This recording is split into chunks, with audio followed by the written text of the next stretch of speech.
नमस्कार। आज रामनवमी के अवसर पर जिस तरीके से माँ दुर्गा की आज नवमी तिथि थी, नौ दुर्गाओं की या नवरात्रों की, इसमें एक सबसे बड़ी खुशी जो कल मिली और आज अखबारों की हेडलाइन बनी हुई है, और ये है कि वो 352 लड़कियां इस बार सिविल सेवाओं में अपनी उपस्थिति दर्ज कराते हुए उत्तीर्ण हुई हैं। तो ये कहीं ना कहीं लगता है कि इस देश की नारी शक्ति, इस देश की मातृशक्ति ने अपने आप को पहचान लिया है और आज वो हर क्षेत्र में अपना दबदबा बनाने की कोशिश कर रही हैं। और ये भी आपको पता होगा कि मैं ये शब्द दबदबा क्यों बोल रहा हूँ, क्योंकि ये भी दर्शाता है कि चाहे हम कितने भी टेक्निकल युग में चले जाएं, चाहे हम कितने भी बड़े पैकेजेस की बात करें, सिविल सेवाओं का दबदबा भी अभी भी युवाओं के मन में बना हुआ है और सोसाइटी के मन में भी बना हुआ है।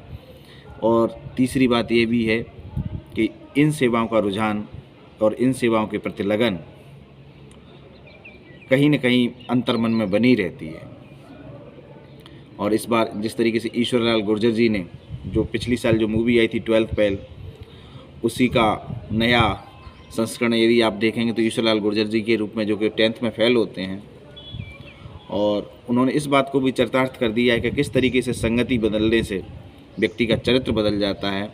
इसका यदि प्रमुख उदाहरण देखा जाए तो ईश्वरलाल गुर्जर जी हैं। और मैं उनसे व्यक्तिगत रूप से तो नहीं कभी मिला, पर लेकिन उनका काफ़ी नाम सुना है जब मैं जयपुर में रहा करता था राजस्थान प्रशासनिक सेवा की तैयारी के दौरान। और उनके कुछ नोट्स भी उपलब्ध थे एक विशेष इंस्टीट्यूट के नाम से के साथ। तो हमेशा हमें अपनी संगति पे ध्यान देना होगा, सुसंगति पे ध्यान देना होगा, और युवाओं को ये भी ध्यान रखना है कि अपने अध्ययन को सीमित न करके उसके अध्ययन का दायरा बढ़ाएं।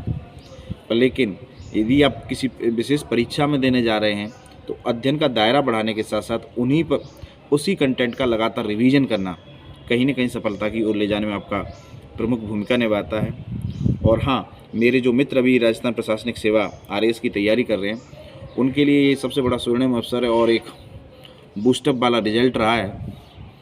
तो आप भी अपने रिवीजन को, बहुत कम समय आपके पास रह गया है, तो आप अपने रिवीजन को, मैं तो ये कहता हूँ कि आप सिलेबस निकाल लीजिए और सिलेबस के ऊपर लिखते जाइए। आपने पहले दिन किया है, अभी दूसरा रिवीजन हो गया है, तीसरा रिवीजन हो गया है, चौथा रिवीजन हो गया है, लगभग आपके 4 रिवीजन अब हो जाने चाहिए।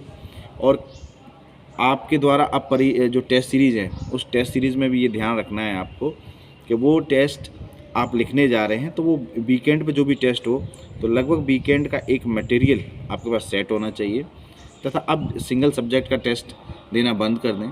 अब दें तो लगभग पूरे पेपर का एक सेट दें, जैसे फर्स्ट पेपर दे रहे हैं, सेकंड पेपर दे रहे हैं, थर्ड पेपर दे रहे हैं और फोर्थ पेपर दे रहे हैं, जिससे कि आपको रिवीजन का स्पीड भी बढ़ेगी।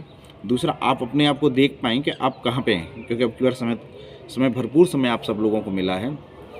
और इसी बात के साथ मैं अपनी बात को विराम देता हूं कि आप सब अपना ध्यान रखेंगे और प्रेशराइज फील ना करें। सफलताएं और असफलताएं ईश्वर के हाथ में होती हैं, बस हम कार्य कर सकते हैं और कार्य करते रहना ही हमारी नियति में लिखा हुआ है। तो कर्मण्यवाधिकारस्ते मां फलेषु कदाचन की भावना को रखते हुए, जैसे कि आप नीति शास्त्र में पढ़ भी रहे होंगे इस साल, तो इस बात पर भी विशेष तौर से ध्यान रखें और अपने पक्ष का बस कार्य करते रहें। आप सबने मुझे सुना, इसमें कोई बहुत महत्वपूर्ण विशेष बात नहीं थी, पर लेकिन हाँ, एक बड़ी महत्वपूर्ण बात और ये भी थी कि इस बार राजस्थान के जोधपुर से जो कृष्णा जी हैं, वो लगभग 22 साल की उम्र में IAS बन रही हैं।